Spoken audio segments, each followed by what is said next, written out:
So I says to him, that's the last time I'll go to this church service. Yeah, I don't blame you. That sounds pretty bad.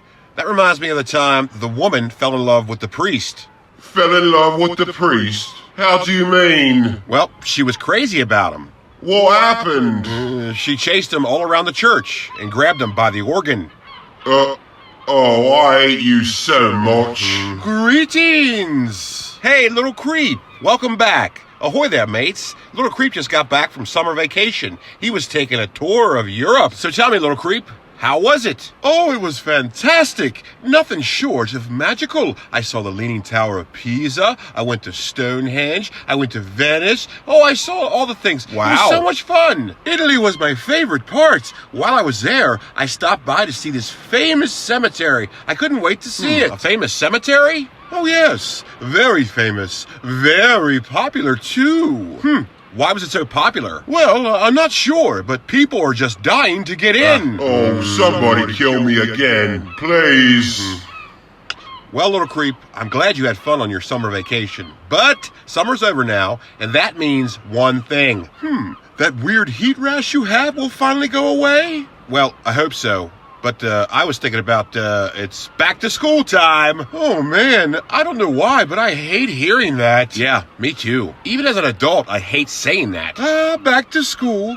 You know, that reminds me of the time when I was an Interpol secret agent and I was hot on the trail of this international jewel thief, and we thought he was disguised as a school guidance counselor, so I went back to school undercover, went to prom, and ended up winning prom queen. Remember that? Yeah, I remember it as though it were yesterday. I couldn't believe what I was seeing. So anyways, I says to the guy, hey, what do you think this is? Dolly Parton's Smoky Mountain Christmas? Bloody hell, you sure told that guy. Sure did. Greetings, everyone. Hey, little creep. Did you have fun at prom? Oh, yes. It was a magical evening. Sally Fisher's dress was blah. I couldn't believe she wore such rags. Oh, what a nice night. Great punch, too. I think somebody spiked it a little bit, if you catch my meaning. Oh, well, did you, catch the jewel thief? Oh, yeah, that. Well, it turns out he wasn't a jewel thief. He was really a guidance counselor. But hey, I won prom queen. You did? Well, I can see that. You look very pretty. Well, I feel pretty, too. Blimey, if you won, I'd hate to see the runners-up. Well, if I'm going to take this kind of abuse, I might as well go back to school. Well, I never. Don't be upset, little creep. You know, back to school. That reminds me of the time you got that letter stating your GED was invalid and you had to go back to high school to graduate. You remember that? Oh, yes. I remember it as though it were yesterday. So I says to the guy, this place is so dirty, you gotta wipe your feet on the way out. Sick burn. Oh dear, oh me, oh my, this is just awful. What am I going to do now? Well, geez, little creep, what's wrong? Oh, woe is me. I got this letter stating that my GED is invalid and I gotta go back to high school to graduate. Do you believe it? Well, that sounds highly improbable and very unrealistic, but really? Yes, really. What am I going to do? I can't go back to school. Well, you can borrow my trapper keeper if you like. Yeah. And you can borrow my Dino Rider's lunchbox. Oh, well, that's very nice of you guys. That should help, I guess. Greetings, everyone. Hey, Captain Adam, guess what? Oh, dear. Oh, man. What? Well, I think we had too many flashbacks and screwed up the time-space continuum. Huh. Well, what do we do now? Yeah, what do we do now? Well, I guess we have to start over. Well, how do you like that?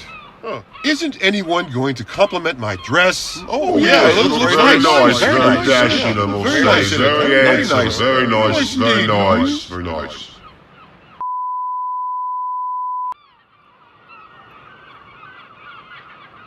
Ahoy there, mates. Hello, everyone. Welcome aboard the VHS pirate ship. We certainly hope you had a great summer, but summer's over now, and that means one thing.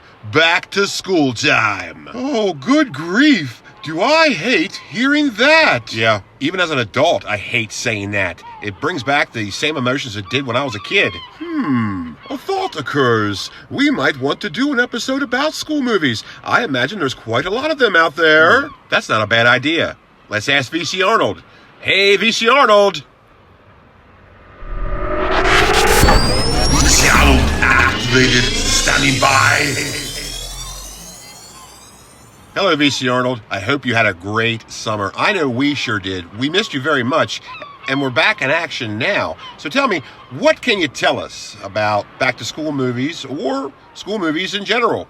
School and all mediums of entertainment have always been extremely popular, especially in cinema. This is because the subject matter is always relatable, no matter how extreme or ridiculous the storyline is. Movies, particularly the genres of comedy and horror, have always been successful with this subject. Therefore, there's a cacophony of movies about school. Well, that sounds pretty interesting. Do you think you could whip us up an episode real quick?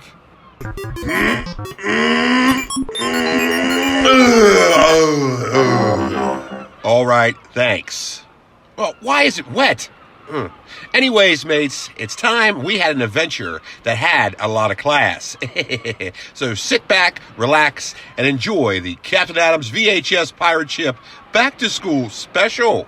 Yo ho ho! Time for the show! Yarr! Yarr!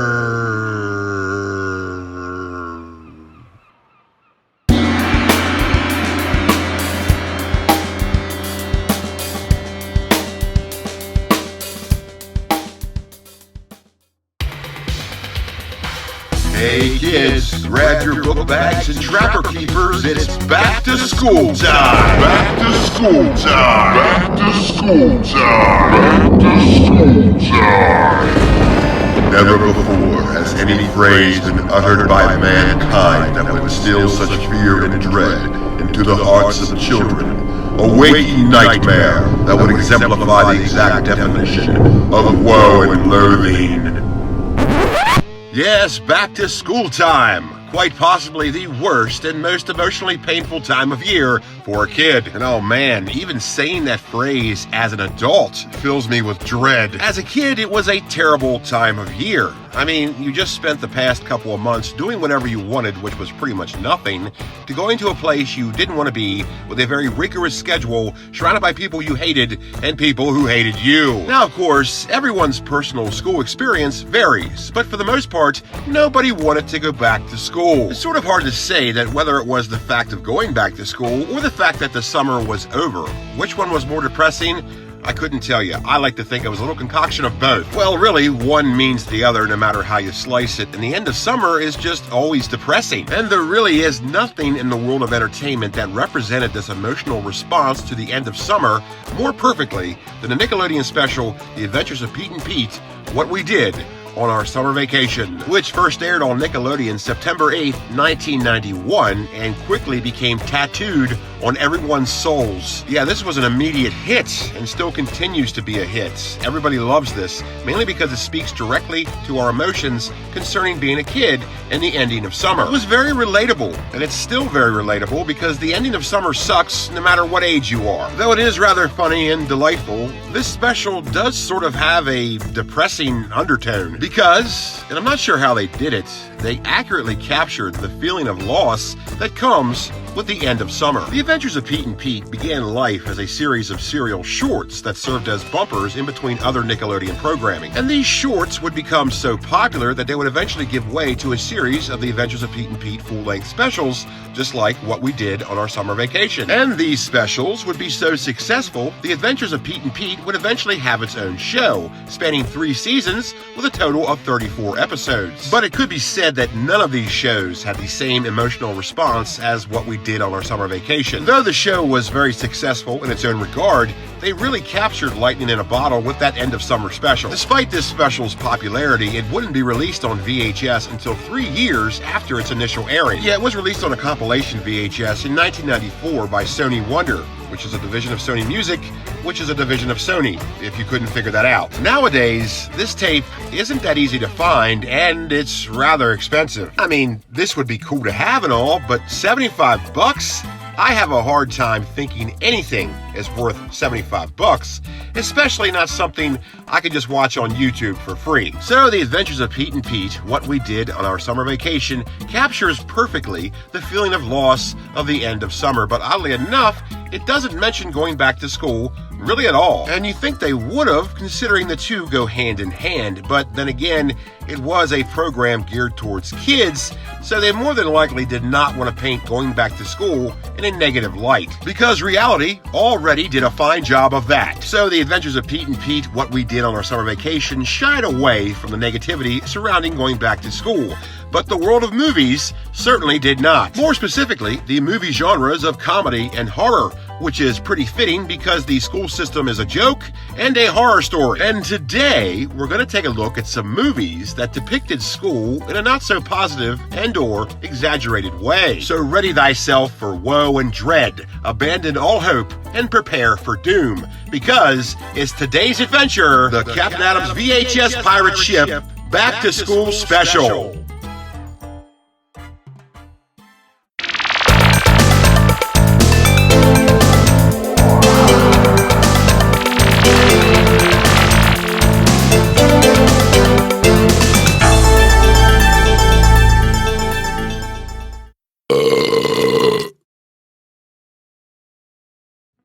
So, when it comes to movies about going back to school, where does one begin? How about a movie called Back to School, which was released in theaters June 13th, 1986. And it would go on to be one of those iconic 80s movies that you kids love so much. And this would be a Rodney Dangerfield classic. It would further cement his film career and add to the power of his godlike status as a comedian. This film isn't just a hit in retrospect, it was an instant success. It was made on a budget of $11 million and took in $91 million at the box office. So the box office profit was $80 million over budget. Holy shit! And that's not counting video rentals and sales, which I'm sure were astronomical as well. This was at a time when Dangerfield could do no wrong, and if you wanted your movie to be a success, you put Rodney Dangerfield in it. Now, of course, that formula didn't work for Ladybugs. Now, Back to School is obviously a back-to-school movie, and when we think about back-to-school movies, we generally tend to think that they're about high school, but they don't have to be, as in the case of Back to School, where it's a collegiate-level back-to-school romp. Yeah, college counts as going back to school. It's a major event in most people's lives. However, if this movie was made nowadays, Rodney Dangerfield would major in underwater basket weaving and vegan dance therapy, and would have purple hair and come out thinking everything is offensive. I got a tuition loan that I could never afford and majored in something completely useless. Now I want the taxpayers to pay it back for me, and if they don't, everyone's a racist. Yep, that's generally how things go nowadays. So, yep. Anyways, back to School. Back to School was a very entertaining movie, very funny movie, classic movie, and very interesting too. And one reason for that is the school sport they chose to use. What do I mean?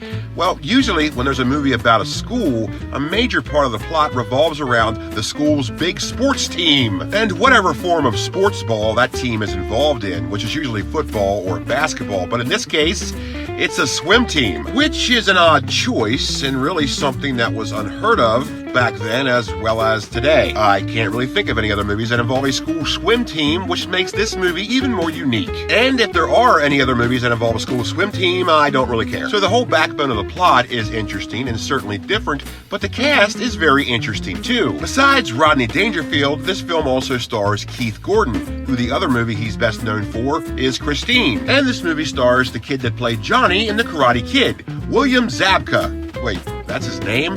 Huh. That's funny, I never knew that guy's name. I don't know what I thought it would be, but it wasn't that. So, does Mr. Zabka play a bad guy in this movie as well?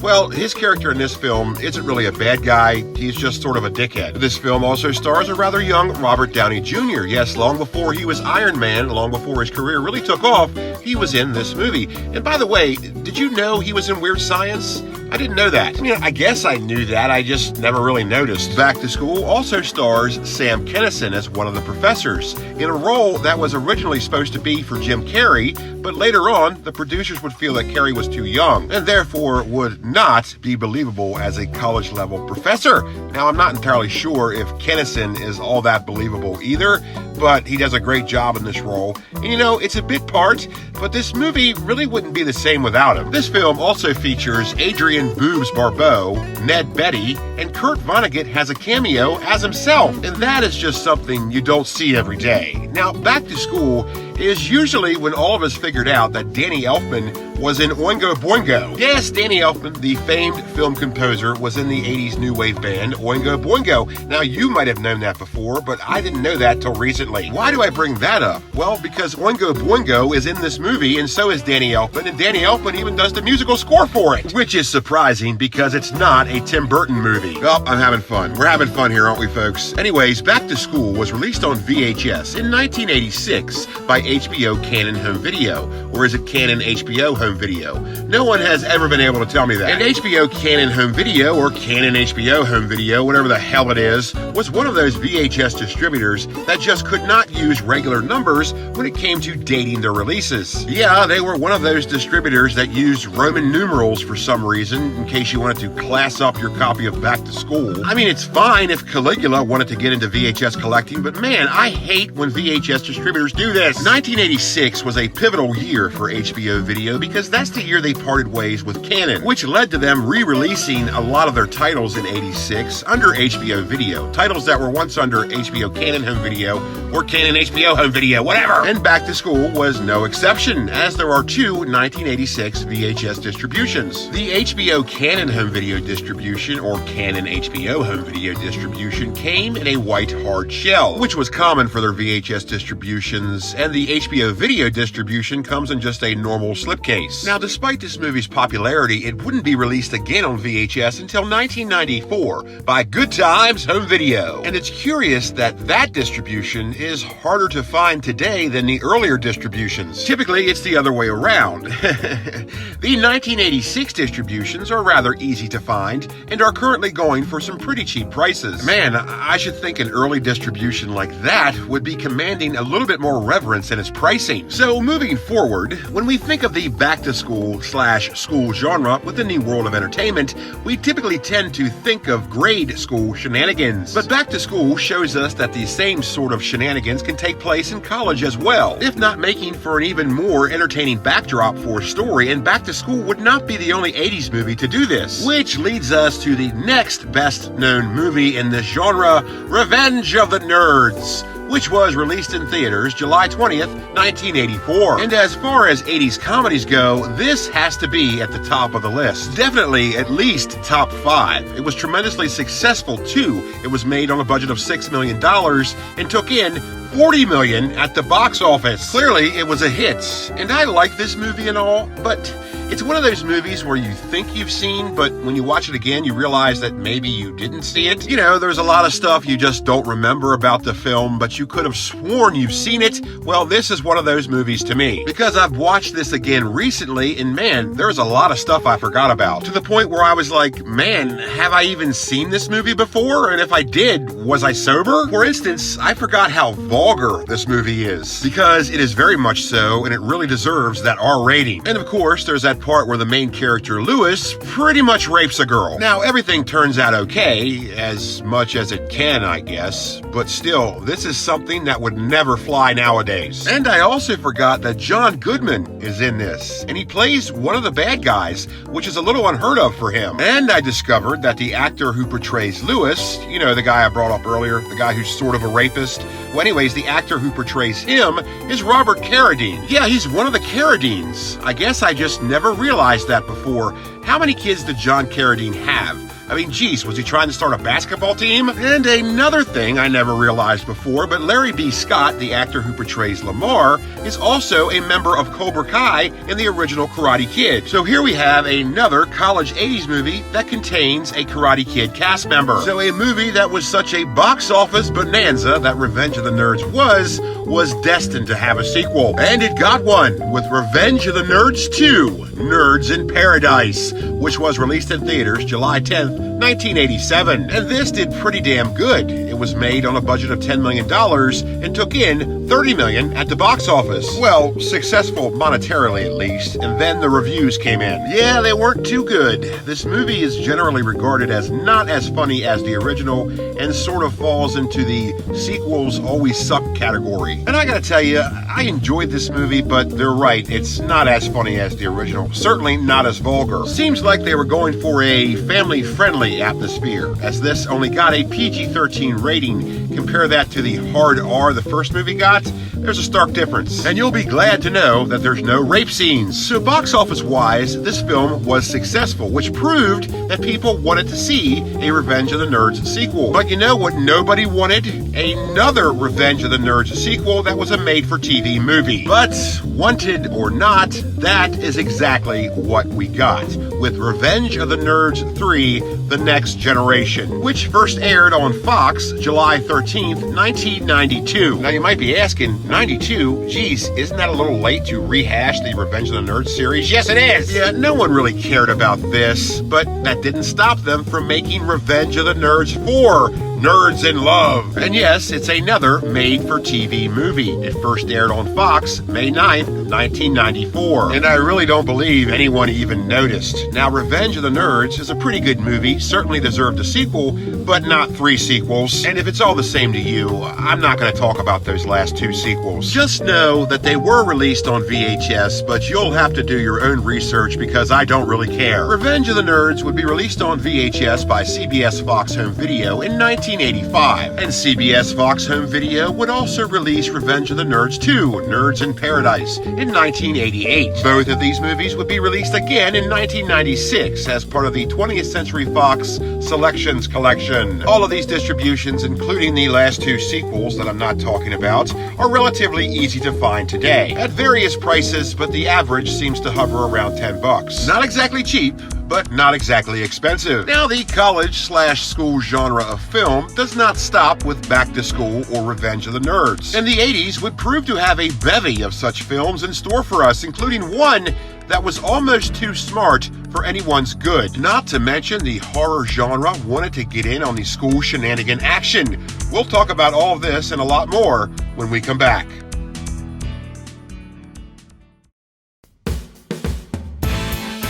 Don't forget to take a hall pass. Captain Adam's VHS pirate ship Back to School Special. We'll be right back. It's Fat Boy Surplus! Fat Boy Surplus! Husky Boys Irregular Clothing Outfitters! Fat Boy Surplus! Fat Boy Surplus! Specializing in closeouts, irregulars, factory buyouts, and unclaimed freight, which means bargains for you! Shop Fat Boy Surplus! Fat Boy Surplus! And get Mega Deal! Mega Deal! And get all the things that nobody else wanted! We're the region's largest distributor of Fat Boy sizes! Fat Boy sizes! Like Huskies, Cadets, and So Fat! All irregular, all factory buyouts that your kid will absolutely not like wearing! They'll hate them, but you'll love them! So come on down and get Mega Deal! Mega Deal! On irregular, itchy, scratchy, overly starched, and hardly made jeans, only $4.99. Mega deal. And 3-sleeved skateboard dude or radical alien t-shirts in an assortment of colors, only $3.99. Mega deal. And for a limited time only, get a 5-pack of fat socks, 2 for $5 or 5 for $2. Your choice. Mega deal. So shop Fat Boy Surplus. Fat Boy Surplus. Husky Boys Irregular Clothing Outfitters. And shop our new locations in Hamilton and Sharon Petersburg. It's Fat Boy Surplus. Fat Boy Surplus. Husky Boys Irregular Clothing Outfitters. Ah, autumn, the most pleasant of nature's seasons. Crisp days, cool evenings, fresh apple cider, fall foliage, and the end of the frickin' world! It's the PWF Autumn Apocalypse! Only on pay-per-view Sunday, September 20th. Call your local cable provider today and don't miss any of the action as Big Dump Ferguson takes on El Hujo for the PWF World Championship title. And then Friar Truck teams up with Mr. Sister to take on Hook Maple and Turkey Vulture. Chode Monroe takes on the Phantom of the Opera. And the action continues as Ninja Potato takes on Robo Hobo in the grudge match of the century. Kurt Turdbody takes on Lunch Meat Pete Schuster in a pumpkin patch match. I don't even know what that is. Cobra Dong takes on Lord Armadillo, and Mr. Fix-It takes on Slick Dick Headstrong. And the destruction doesn't stop as Lieutenant Hugs takes on Extra Large Boy. Captain Granddad squares off against Professor Abominable, the Teacher Preacher. And don't miss World War III as Gang Green takes on the Jack Elam Impersonator. And don't miss the 20-man Corn Maze of Madness match. Your guess is as good as mine. It's the PWF Autumn Apocalypse. Only on pay-per-view Sunday, September 20th. Get your front row seat for the end of the world. Call your local cable provider today.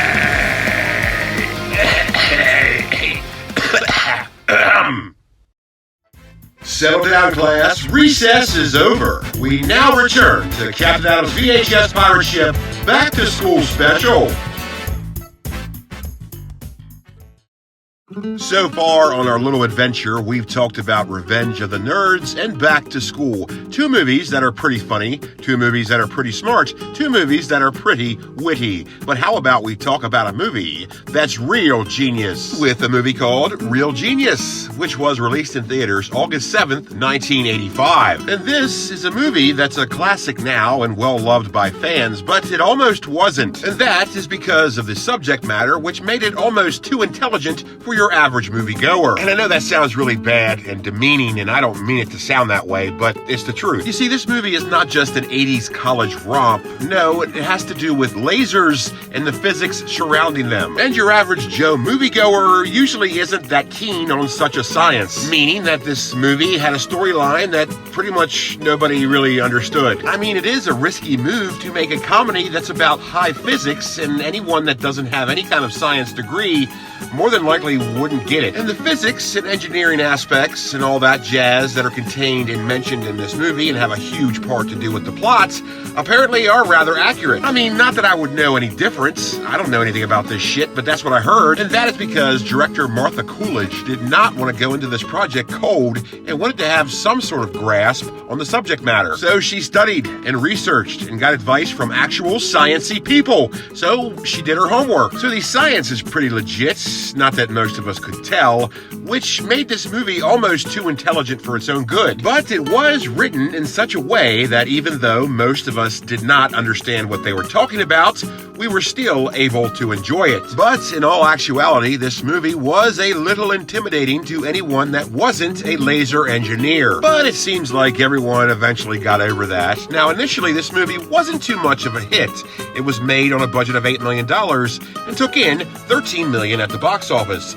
I mean, there's a profit ratio there, but it wasn't that big. Oh, sure, this movie's a pretty big deal nowadays, but that wasn't always the case. It's well known as a Val Kilmer classic, but back then, no one really knew who Val Kilmer was. Yeah, I mean, this was one of his first major roles. Outside of Top Secret, no one was really that familiar with him. So basically, this movie did pretty well, considering it was about something that most people didn't understand and starred someone that most people didn't know. This movie also stars a very young Sarah Jessica Parker before the operation. Okay, so it's really Gabe Jarrett, but tell me he doesn't look like Sarah Jessica Parker. And have you ever seen these two in the same place at the same time? I think not. And this movie is also known for being the first time we all saw John Grise, even though we didn't know it. Yeah, John Grise, the actor that would pop up again years and years and years and years later in Napoleon Dynamite as Uncle Rico, was in this movie. And like I said, we all knew it was him, we just didn't realize it at the time. And then you would look back and realize that John Grise has been in like a million things, including TerrorVision and Monster Squad. But here in Real Genius is where most of us first saw him, even though we didn't really even know it. And this film also stars William Atherton, who portrays the villain. And this guy pretty much plays a bad guy in everything he's in, including Ghostbusters. Real Genius also stars Yuji Okimoto, the guy who played the bad guy in The Karate Kid Part 2. Yeah, he played Sato's nephew, and I'll be damned if we don't have yet another 80s back-to-school movie that stars a Karate Kid cast member. Yeah, this is getting kind of strange. Now, he plays a rather bit part in Real Genius, certainly a different character than what he played in Karate Kid Part 2. Real Genius is now a legendary movie, and an iconic 80s movie, but really that wasn't until after the fact. And after the fact means that its acknowledgement was achieved by, and its accolades obtained from, VHS rentals and sales. It was first released on VHS in 1985 by RCA Columbia Pictures Home Video. It would then be released again on VHS in 1991 by Columbia TriStar Home Video, which is essentially the same company, they just changed their name and nobody cared. And that same company would release it again in 1996 in a gosh darn kids clamshell. Yeah, for absolutely no reason whatsoever, they put it in a stupid, bulky, clumsy, cumbersome kids clamshell. And I hate kids clamshells. There was no reason whatsoever to put this movie in one of those. But anyways, you can find any of these distributions, including the stupid ass kids clamshell one, rather easily today for some rather cheap prices. Looks like between $3 and $10 is the current going average, so if you don't have this, you might want to get it. So thus far in this adventure, we've talked about school movies that were comedies. And, school comedies are rather easy to make because school is rife with its own parody. But comedy was not the only genre to delve into the school subject. Horror movies also wanted to get in on the action. And since school was pretty terrifying to most of us anyway, it wasn't that hard of a thing to do. Yeah, a horror movie that takes place in a school is a pretty natural concept, and there were a variety of movies that took advantage of such a thing. And we'll start off talking about a pleasant little film called Slaughter High. Okay, wait. Before we continue, does this movie have any cast members that were in the Karate Kid movies? No? Are we sure? Okay, not that I would mind, it was just getting a little weird. Yes, Slaughter High, an underrated slasher flick that I guess really isn't a back-to-school or a school movie. It has to do with a 10-year high school reunion wherein the antagonist finally gets sweet revenge on his high school bullies. So, it's close enough, so I'm going to count it. And this is a very archetypal revenge slasher flick that does have a unique concept. This movie gives us another masked modern movie monster with the Jester. Yes, the killer in this film wears a jester mask, and it seems like everybody forgets about this. I mean, with this character, we could have had another Jason or Michael Myers or Leatherface, but it just wasn't up to the caliber or the par that those characters were. And Slaughter High was never going to be another Friday the 13th or Halloween. In fact, it wasn't going to be called Slaughter High at all. Its original title was going to be April Fool's Day, but plans would soon change. Yes, upon wrapping up production, it was discovered that not only was there going to be another movie called April Fool's Day, but it was also a slasher, and it was also going to be released within the same year, which obviously just wasn't going to work. And by the way, I'm talking about April Fool's Day, which was released in theaters March 27th, 1986. So they called an audible and changed the name to Slaughter High.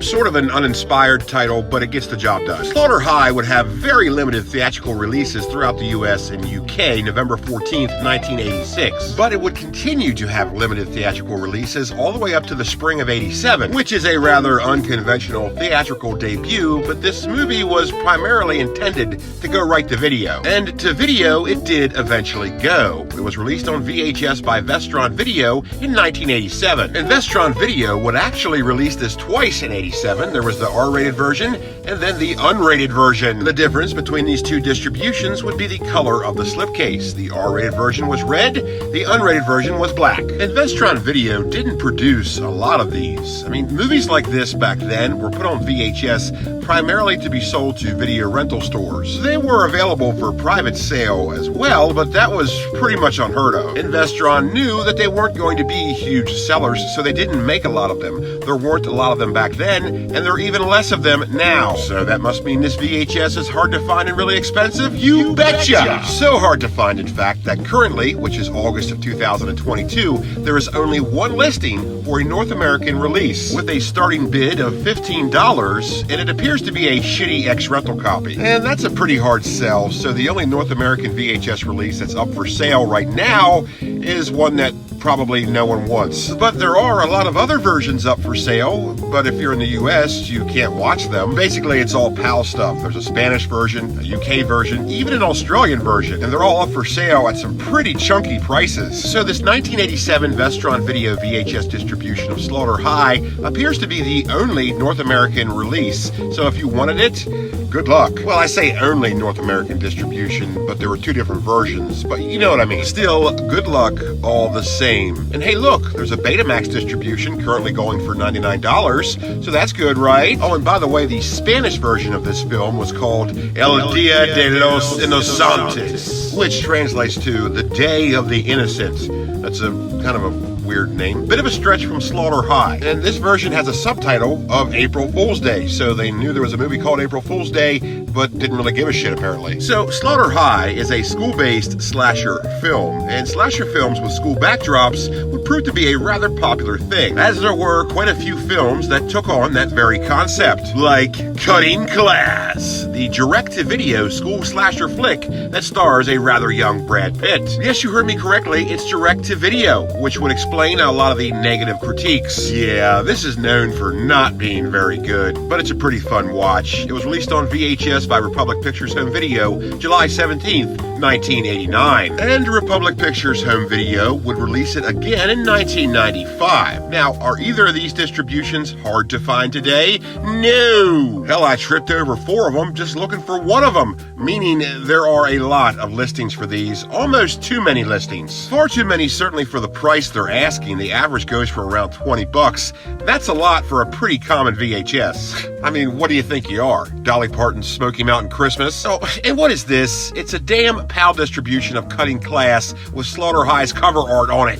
Evidently the wires got crossed on this one. Man, the 80s for international VHS distribution was like the damn Wild West. Well, maybe it is Slaughter High and they just renamed it for some reason. Let's look at the back. Oh, nope, it's Cutting Class. I don't know what's going on with this. So let's just ignore it. And then there's Graduation Day, one of the pioneers in high school slasher films that was released in theaters May 1st, 1981. And this was pretty successful too. Get this, it was made on a very modest budget of $250,000 and took in $23 million at the box office. I mean, geez, that's basically all profit. Now, this isn't exactly a back-to-school movie because, well, as the name implies, it takes place on graduation day, which is the opposite of going back to school, but it still counts. Despite its weird and very unexpected box office success, this movie is known as a big old stinkfest, but it has long since gained cult acclaim, mainly because of its life on VHS, which was very extensive. Yeah, this would have 3 different North American distributions. It was first released in 1982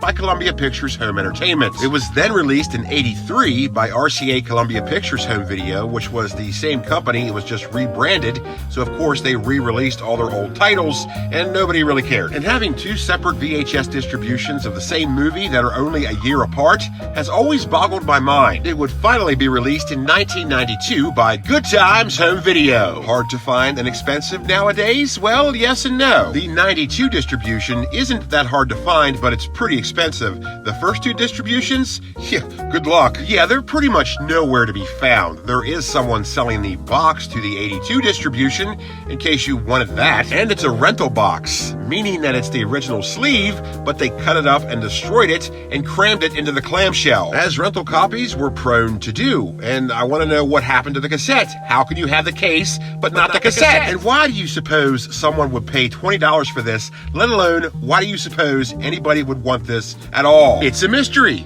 Now, like school comedies, school horror movies don't always have to take place in high school. College is also a very functional backdrop, as we see in our next example, Final Exam, which coincidentally was the name of my finishing move when I wrestled as Professor Abominable, the Teacher Creature. Much like Graduation Day, this movie was also released in 1981, February 27th to be exact. Also, like Graduation Day, this movie had a very modest budget, but did astronomically well at the box office. Yeah, its budget was $363,000 and took in a little over $1 million at the box office. And it's important to keep in mind that this was from a limited theatrical release, so it did very well despite the fact that there weren't a lot of theaters that showed this. And to further my comparison with this movie to Graduation Day, it also had 3 different North American VHS distributions. It was first released on VHS in 1982 by Embassy Home Video in what could be one of the lamest pieces of cover art in VHS history. It looks like a pamphlet for how to resuscitate somebody with a butcher knife. I mean, come on, guys. And Embassy would go on to release it again in 1980. Yeah, I don't know what year, because this does not have the year on it. Outside of using Roman numerals to date VHS tapes, this is another thing distributors do that I hate. Why can't you just put the year on it? At least with Roman numerals, I can still work with that.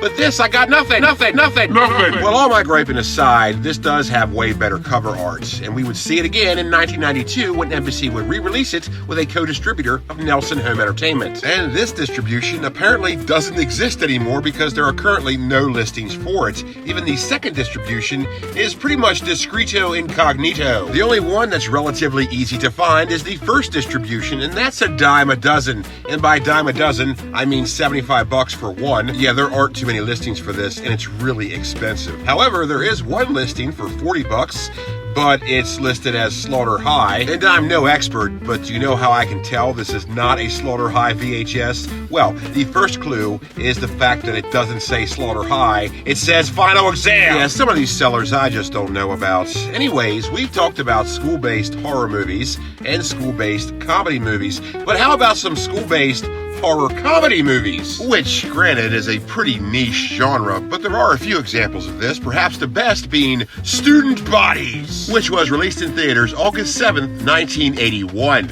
Man, 81 was a pretty good year for school slasher flicks. Though this is not your typical slasher movie, it is said to be the world's first slasher spoof. Well, at least in theory it is. The application, however, not so much. It was widely criticized for not being very funny at all. But that's okay, it would still be released on VHS by Paramount Home Video in 1981, and Paramount would release it again in 1989, with pretty much no differences between the two distributions. The backs of the slipcases are slightly different, but that's about it. So if you're trying to buy this, make sure you're buying what you want. And speaking of that, are they hard to find and expensive nowadays?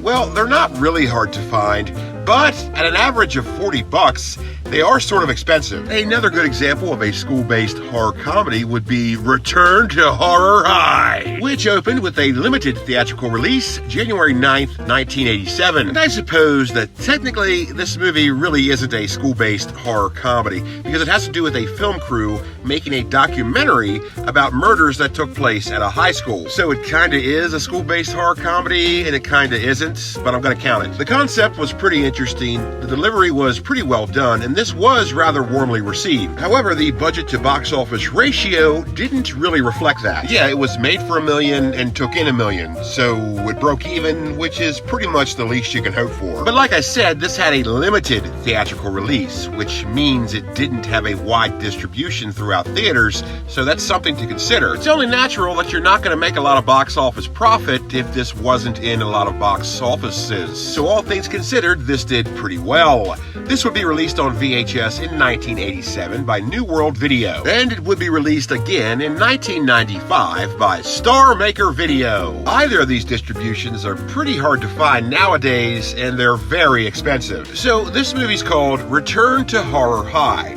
Let's take a look at that title for a second. Return to Horror High. Having the word return in your title implies that this is a continuation of a story or a sequel of some sort, furthering the adventures of whatever you're returning to. So, is this the sequel to Horror High, which was released in theaters March of 1974, and no, Return to Horror High is not a sequel. Yeah, these two films have nothing to do with each other, even though the titles imply that they do. And implications are only assumptions, and assumptions are dumb. But hey, if you call your movie Return to Horror High and there's already a movie called Horror High, I'm going to assume, as well as everyone else in the world, that that movie is the sequel. But that's not the case here, and Horror High is a very different movie than Return to Horror High. Horror High is a bit of a modern take on the archetypal Dr. Jekyll and Mr. Hyde scenario, and the original cut of this film was so gruesome it received an X rating. Yeah, that's something else, and even the R-rated cut of this film is known for being very disturbing. This movie is an unsung hero of horror. It certainly helped define the genre,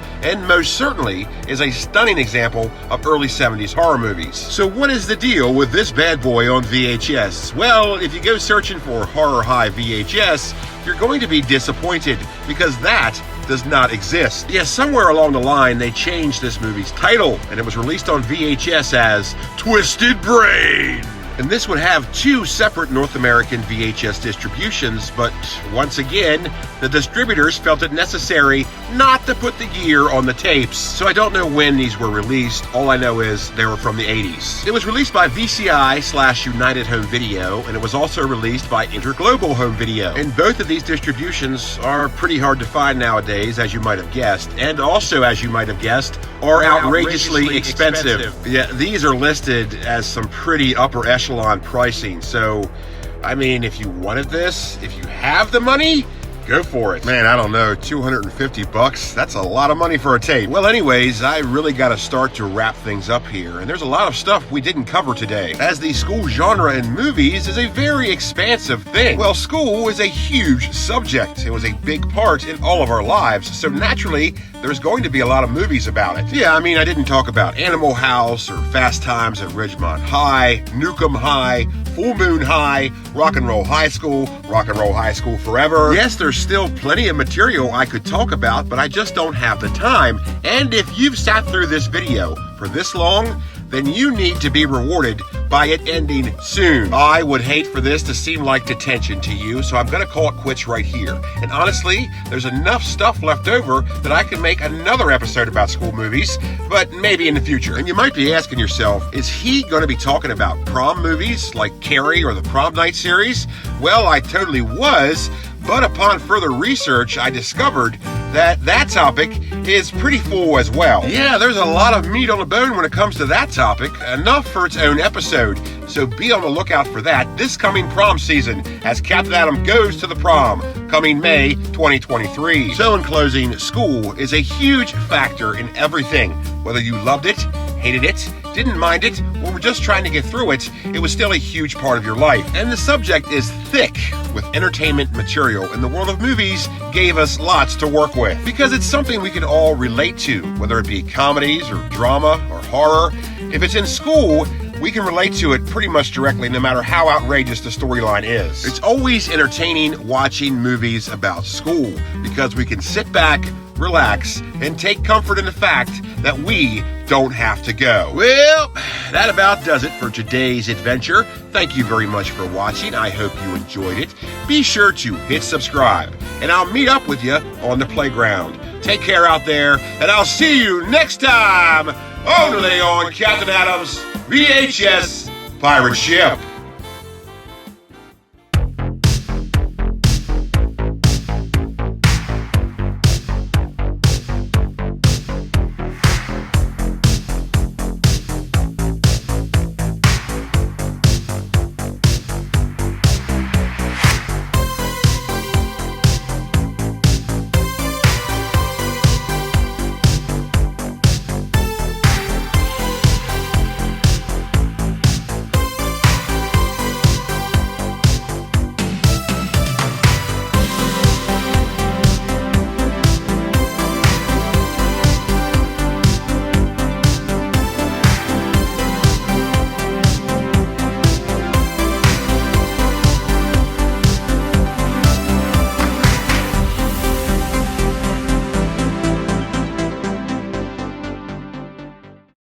Tell your mom to keep practicing.